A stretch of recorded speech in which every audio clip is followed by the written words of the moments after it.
اس کے ساحل تک کوئی شیری پیا پہنچا نہیں بلغ العلا بکمالہ کشف الدجى بجمالہ حسنت جميع خصاله صلوا عليه وآله رہے میرے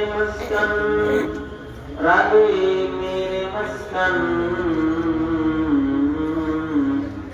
حوالی کعبہ بنے میرے مدفن دیاری مدینہ بلغ العلا بکمالہ کشف الدجى بجمالہ حسنت جميع خصاله صلوا عليه وآله মুফতি মাহমুদ রহমতুল্লাহ আলাইহি তাফসীরুল কোরআন পরিষদের উদ্যোগে আয়োজিত জাওয়া বাজারে ঐতিহ্যবাহী ঐতিহাসিক 3 দিনব্যাপী মহতী তাফসীরুল কোরআন মাহফিলের আজকের আখেরি রজনী মুহতারাম সভাপতি উপস্থিত হযরত বুজুর্গ উলামায়ে কিরাম সম্মুখপানে সমবেত দ্বীন প্রিয় ইসলাম প্রিয় দিনদার ইমানদার মুমিন মুসলমান ভাইরা বুড়া বাবারা যুবক ভাইরা পর্দার আড়ালের মা বোনেরা বিশ্বজগতের মালিক বিশ্ব প্রতিপালকের বিশ্ব দরবারে কালিমাতুর শকর যে মহান রব্বুল আলামিন অত্যন্ত দয়া করে মায়া করে ভালোবেসে রহমতি বরকতি জান্নাতের টুকরা বাগানে উম্মতের উলামায়ে কিরামের সুহবতে দরসে কোরআনের গুরুত্বপূর্ণ মজলিসে আল্লাহ তাআলা আমাদের আসার বসার তৌফিক দান করেছেন। এই জন্য মালিকের দরবারে শুকরগুজার হই, শুকরিয়া আদায় করি, কালিমাতুর শুকর করি, জবান ছেড়ে মহব্বতের সাথে ভক্তি ভরে সমস্বরে আওয়াজ করে করুন আলহামদুলিল্লাহ। তিন দিন ধরে বিজ্ঞ উলামা হযরতগণ গুরুত্বপূর্ণ নসিহত আপনাদেরকে করেছেন। বিলখুসুস আমার পূর্বে মুনাজ্জের আযম আমার মুরব্বী আল্লামা নুরুল ইসলাম ওলিপুরি দামাত বরকাতুহুল আলিয়া গুরুত্বপূর্ণ সবক আপনাদেরকে দিয়েছেন। আমি বরকতের নিয়তে আপনাদের সামনে আয়াত ও হাদিস পেশ করেছি। এগুলোকে সামনে করে কিছু কথা আপনাদের সামনে বলবার ইরাদা রাখি। আল্লাহ তাআলা মুরব্বীদের জবান নতুন করে কিছু উপকারী কথা আপনাদের কানে পৌঁছে দেওয়ার তৌফিক দান করেন। আপনারা বলুন আমিন।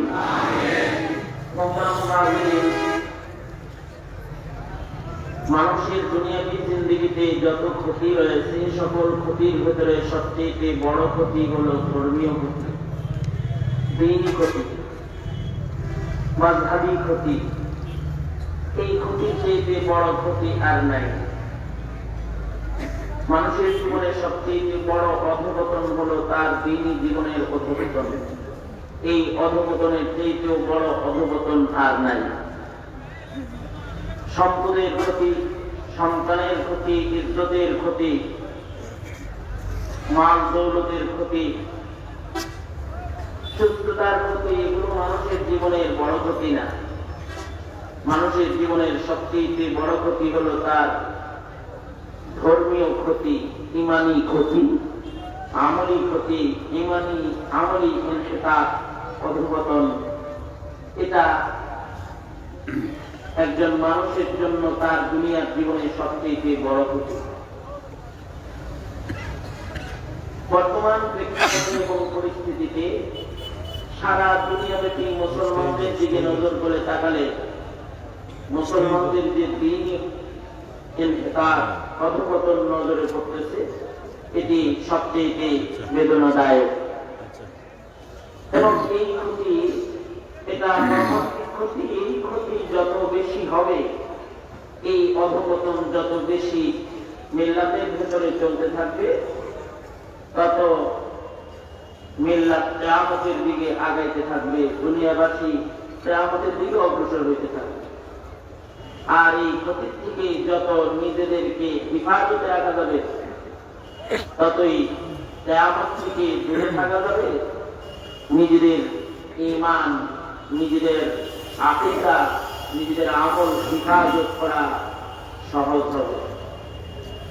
কারণ কিয়ামতের কাছাকাছি যদি যাই তাহলে আমাদের জন্য যাত্রা, কিয়ামতের যত নিকটে যাব তত ঈমান সংরক্ষণ কঠিন হবে। হাদিসে পাকে আল্লাহর রাসূল খবর দিয়েছেন, পরবে কিয়ামতে এমন হালাত হবে,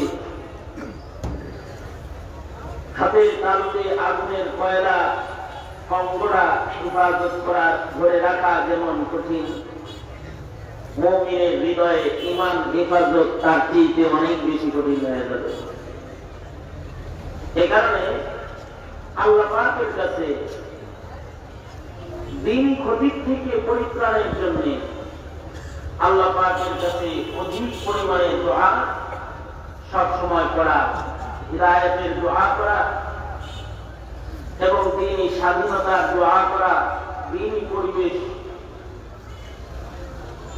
হিফাজতের জন্য আল্লাহ পাকের কাছে দোয়া করা এবং চেষ্টা করা, এবং প্রজন্ম যেন দিনদারি বিচ্ছিন্ন না হয় এর জন্য আল্লাহ পাকের কাছে অধিক পরিমাণে দোয়া করা। মনে রাখতে হবে, মুমিনের একটি বড় হাতিয়ার হলো দোয়ার হাতিয়ার। মুমিন দোয়া করবে, আল্লাহ পাক মদদ দান করবে। মুমিন দোয়ার মাধ্যমে আল্লাহ পাকের কাছ থেকে মদদ নুসরত কামনা করবে। আজকের পরিবেশ আমরা লক্ষ্য করছি যে মুসলমানরা দোয়ার মাধ্যমে আল্লাহ পাকের মুহতাজ হওয়ার যে আমল, এই আমল থেকে অনেক বেশি দূরে চলে গেছে। এখনকার মানুষ দোয়া করা জানে না, এখনকার মানুষ আল্লাহর কাছে দোয়া করে না, এখনকার মানুষ দোয়ার ইহতিমাম করে। অবশ্য দ্বীনি মাহফিলে আপনারা যারা আসেন, আপনারা দোয়ার একটা বরকত তালাশের জন্য হাজির হন।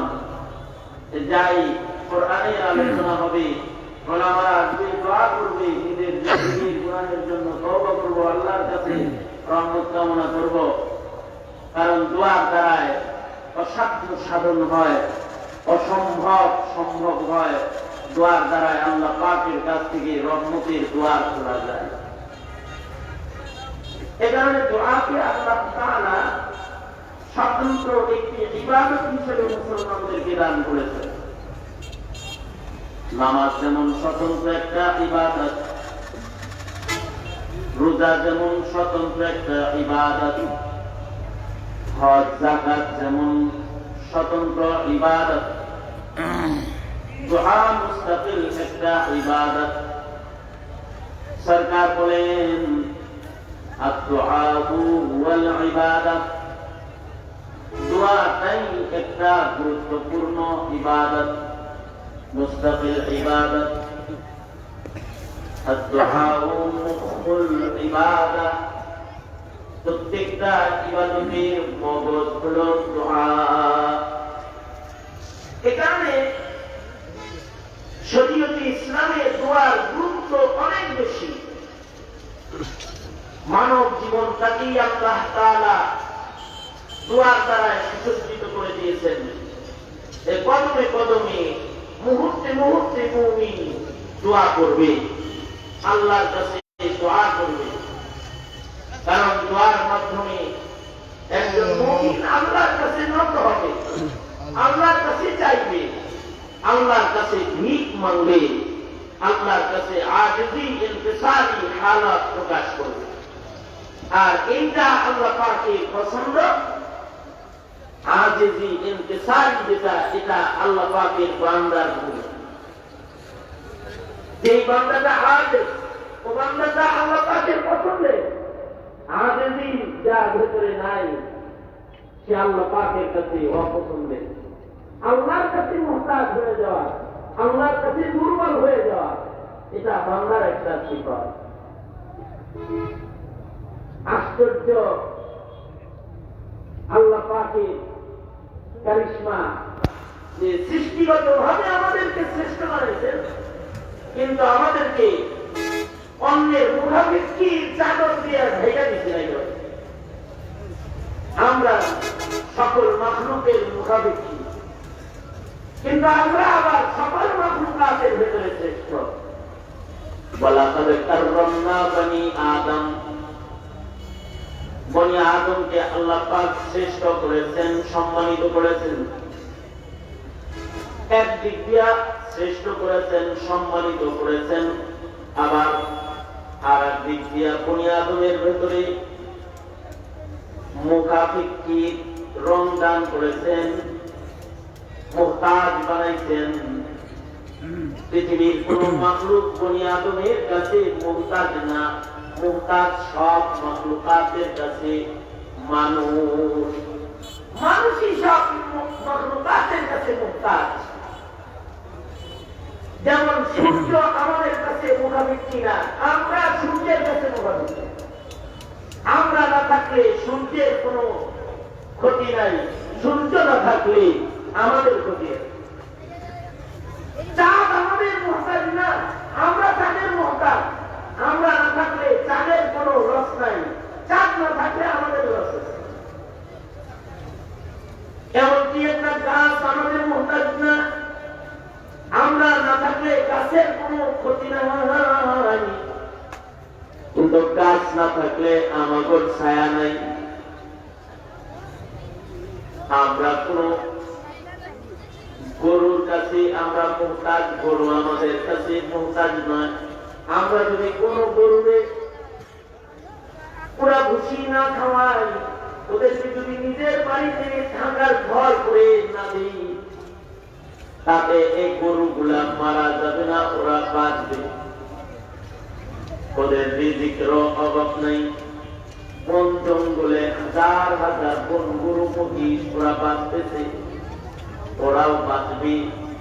আমাদের মুখাপেক্ষী ওরা না, আমরাই ওদের মুখাপেক্ষী, যে ওদের পাইলা গোস্ত বিচা আমরা ফাল খাওয়াই। কোরবানির সময় দাম বাড়ে, আমরাই ওদের মুখাপেক্ষী। রাতের বেলায় খাওয়াই, সকাল বেলায় ওদের ইসলাম থেকে দুধ দেয় না, আমরা খাই। গরু আমাদের মুহতাজ না, আমরা গরুর মুহতাজ। ওরকম ছাগল আমাদের মুহতাজ না, আমরা একটা ছাগলের কাছে মুহতাজ। একটা মরক মুরগি আমাদের মুখাপেক্ষী না, আমরা মরক মুরগির মুখাপেক্ষী। আমরা যদি দুনিয়ার কোন মরক মুরগিকে ভাঙ্গা চাল আর ধান ছিটে না খাওয়াই, তাতে একটা মরক মুরগিও মারা যাবে না। কিন্তু ওরা যদি আমাদের বাড়িতে না থাকে, আমরা দিন পাবো না। শেষ বেলায় আমরা ওদেরকে খোপের ভেতরে আটকায়া খাবার বানায়া করে রাখি। আমরা ওদের কাছে এতই মুহতাজ যে ওদের বেরিয়ে যেতে দেই না, আটকায়া রাখি। ওরা আমাদের খেদমতের জন্য সৃষ্টি। এখানে তিনটা পাইলেই একটা আজান দেয়, এই পাচ্ছি কিন্তু সাদা একটা আছে বা দেখায় যদি খোদা লাগে, ওরা আমাদের ডাকে। এই দিন গড়ায় গড়ায় আমাদের কাছে আসে না, আমরাই দিনের কাছে যাই, যাইয়া তারপরে আইনা ভাইয়া যাই। আমরা মুহতাজ, দিনের কাছেও মুহতাজ। सरापा आजिज़ी होने ने बंदा कर दिया हमको, सरापा आजिज़ी होने ने बंदा कर दिया हमको, वरना हम खुदा होते जो दिल में आरज़ू होता। একবার জন্ম থেকে মত পর্যন্ত আজ দিন চালু দিয়া আল্লাহ তাআলা আমাদের পেঁচায় রাখছেন। বান্দা হয়ে যদি গাছের কাছে মুখাপেক্ষী হইতে পারো, গাছের কাছে যায় আম আনতে পারো, গাছের কাছে মুখাপেক্ষী হয়ে লেবু গাছের কাকার আতর খায়া যদি লেবু আইনা খাইতে পারো, মুরগির কাছে মুহতাজ হয়ে যদি তুমি ডিম খাইতে পারো, তাহলে আল্লাহর কাছে মুহতাজ হবে না কেন? তাই আল্লাহর পছন্দ হলো বান্দা আল্লাহর কাছে মুহতাজ হবে। মুখাবিকি হবি, নত হবি, যা দরকার সব বান্দা আল্লাহর কাছে চাইবে। বান্দার যা জরুরত আছে সব পুরা করবেন আল্লাহ। চাইবে বান্দা, বান্দার সিফাত দিবেন আল্লাহ, এটা আল্লাহর শান। বান্দা চাবে আল্লাহ দিবে। এই চাওয়া আর দেওয়ার এই রং দিয়া আমদিয়াতের একটা কালার পছন্দের রং তার ভেতরে সেটা হবে, তার ভেতরে রবের কাছে নতুন গুলামের কালার আসবে, এইটা আল্লাহর পছন্দ। এই কারণে আল্লাহ তাআলা মানব জীবনের প্রত্যেকটা কাজের শুরুতে শেষে দুআর আমল দান করেছেন। ঘর থেকে বেরোবে এটার দোয়া দিচ্ছেন, ঘরে ঢুকতে এটার জন্য একটা দোয়া শিখাইছেন। নবীদের মাধ্যমে আমাদেরকে হাজার হাজার দোয়ার তালিম দিচ্ছেন।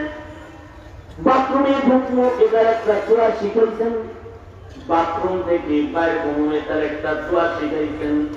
মসজিদে ঢুকবো এটার একটা দোয়া আছে, বাইরে ঘুমো এটার একটা দোয়া আছে।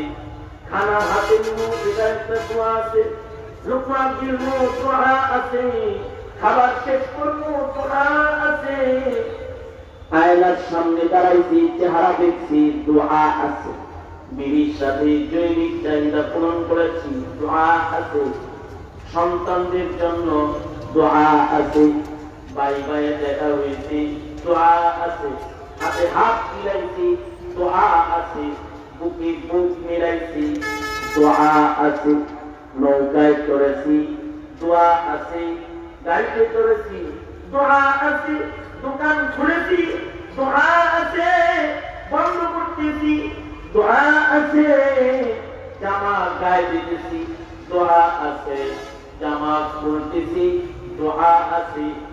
হাজার হাজার দোয়া আল্লাহ নবী কোরআন হাদিস দিয়া আমাদেরকে শিখায় গেছে। এই দোয়াগুলো যদি শিখতে হয় তাইলেও সময় না লাগাইলে দোয়া মুখ দিয়া বাইরে হয় না। এর জন্য সময় দেয় না করলেও দোয়া পারে না, ইলা না লাগাইলে দোয়া পারে না, পীরের কাছে না গেলে কিছু দোয়া শিখুন দেয় না, ভক্তকে না করলে ঘুম মারলেও দোয়া লাগাইতে চায় না। একা একা আলিফ বাতাসা শিখছ ফখর করো, একে পাড়া দিলে তো দোয়া বাইরে না করি থাকা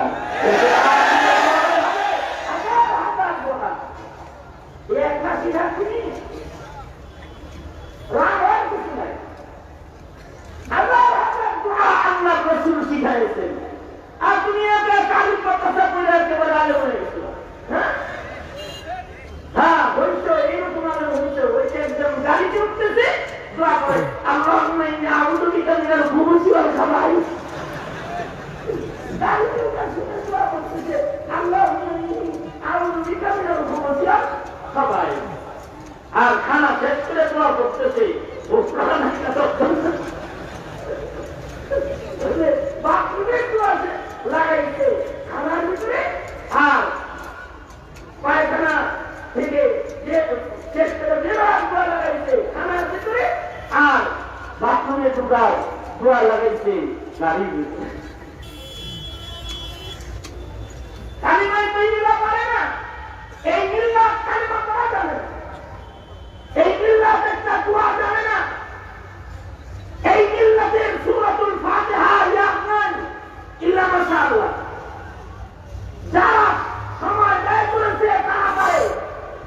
এখন মুসলিম মিল্লাত তাদের দিনই ক্ষতি এত হয়েছে, দিনই অধঃপতন, ধর্মীয় ক্ষতি এত হয়েছে যে দৌড়ে ইব্রাহিম তাদের মুখ দিয়ে বের হয় না, দোয়ায় কোনো প্রথম মঙ্গল গ্রহের মাল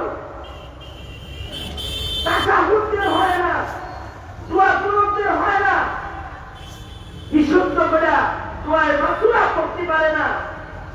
কিছু আবিয়াই মাসুরা যেগুলো আছে সেইগুলো তার মুখ দিয়ে বের হয় না।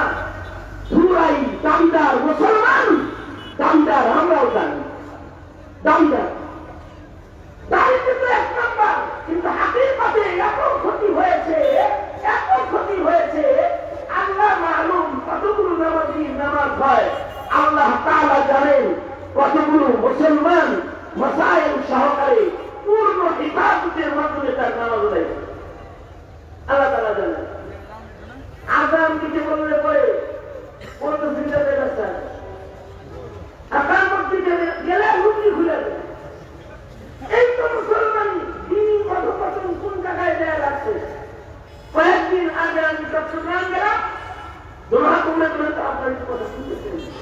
আল্লাহ জানে। জোড়া করে তো দেখি জোড়া করেন আমার করেন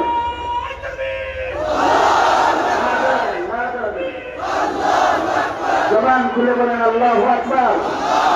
আর জবান বলেন আল্লাহু আকবার। আওয়াজ করে বলেন সুবহানাল্লাহ। ভালো করে বলেন, কথাটা বলবেন সুবহানাল্লাহ। সুবহানাল্লাহ বলে বলুন, সুবহানাল্লাহ বলে বলুন। আর আমরা উচ্চারণ করবেন। মৌলভীরা বলাইলে বলবেন, বলুন সুবহানাল্লাহ, আলহামদুলিল্লাহ, লা ইলাহা ইল্লাল্লাহ, আল্লাহু আকবার। জোরে আল্লাহু আকবার। আল্লাহু আকবার করে বলা সুন্নাত। এটা ছোট ছোট বাচ্চা, নওজোয়ান, যুবক সবাই শিখায় নিয়ে যান, এটা জোরে বলা সুন্নাত।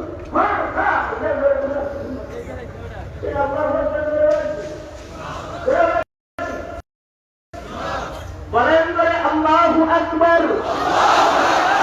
আল্লাহু আকবার, নারায়ে তাকবীর, আল্লাহু আকবার। যতদূর আওয়াজ যাবে ততদূর শয়তান থাকবে না। এখানে আযান যখন দেয় আল্লাহু আকবার যে বলে, আস্তে বলে না জোরে বলে? দাঁত বলার আওয়াজ বড়, তাই আজানের দায়িত্ব দেওয়ার জন্য। অবশ্য এখন মাইকে আওয়াজ দেওয়া হয় কি আস্তে আওয়াজ হওয়ার জন্য, আল্লাহু আকবার না জোরে হওয়ার জন্য? কারণ কি, যতদূর আওয়াজ যাবে ততদূর শয়তান থাকবে না। এখানে হযরত বেলাল আযান দিলে সুদূর মাকামে রওহা পর্যন্ত আওয়াজ দিত, শয়তানি সীমানার ভেতরে থাকতে পারত না। আল্লাহু আকবার আওয়াজ শুনলে শয়তান পালায়। আল্লাহু আকবার আওয়াজ বিকট হলে আল্লাহর কাছে পছন্দের, শয়তানের কাছে অপছন্দের। মানুষের ভেতরে যেগুলো শয়তানের কাছে এদের কাছে অপছন্দের, তারা বলবে উত্তেজিত হয়েছে। আরে উত্তেজিত হই নাই, শয়তান তারাইছি। মুসলমানরা আল্লাহু আকবার বলে উত্তেজিত হয় না, আল্লাহু আকবার বলে শয়তান তারায়। যারা বলেন কি তারায়? আওয়াজ করে বলুন আল্লাহু আকবার, আল্লাহু আকবার। মাশাআল্লাহ।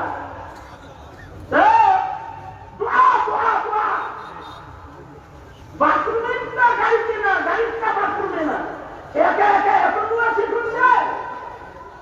আজান দিতে বললে রোজু দিতে যায়, আকামত দিতে বললে লুঙ্গি খুলে যায়।